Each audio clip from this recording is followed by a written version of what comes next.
I sat at the edge of the dining table, my hands locked around a cooling cup of coffee, while my mother-in-law spoke as if she were offering sugar. "Take the blame for my son's DUI," she said, syrupy and calm. "You have a clean record, he can't go to jail, think of the family." The room felt smaller, tighter, my chest cinched as if someone had pulled a wire through my ribs. My wife joined her, voice soft, practiced, "Do it for the family." The words didn't land, they cut. I kept my face still, I nodded once, "I'll handle it." What I didn't say was that something inside me had already shifted. For years, I had lived carefully in their world, smiling, accommodating, absorbing their messes so the peace would hold. Her son, my brother-in-law, was reckless and protected, insulated from consequences by a mother who treated accountability like an inconvenience. I'd been polite, I'd believed in loyalty, I trusted the idea that family meant fairness. That belief, I realized, was my weakness. The night he wrapped his car around a lamppost, the smell of alcohol clung to him like confession, laughter still on his breath, arrogance in his eyes. Everyone called it bad luck. I saw the truth. They wanted me to ruin myself, to swallow a crime that wasn't mine, and my wife had nodded, quietly urging me to sacrifice myself for a family that had already decided I was expendable. But I wasn't naive. I saw the strings, the choreography, the way injustice was dressed up as loyalty. I replayed that night in my head, frame by frame, like an editor dissecting a film, and then I remembered the detail no one else noticed. My car, parked across the street. The dash cam. It had captured everything.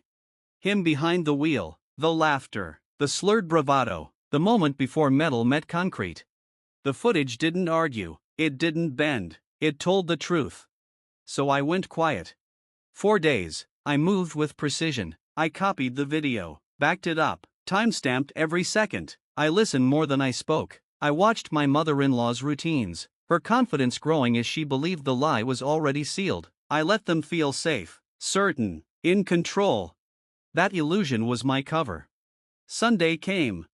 Roast chicken filled the house, apple pie sweetened the air, laughter circled the table like nothing was wrong. Inside my jacket, stitched into the lining, was a small USB drive.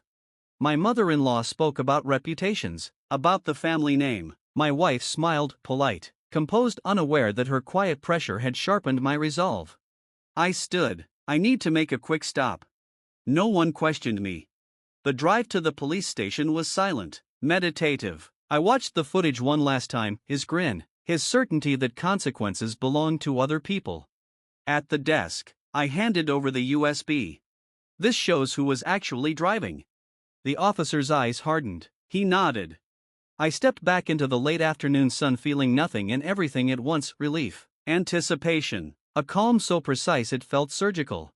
When I returned, dinner was still underway. Then the knock. Time slowed.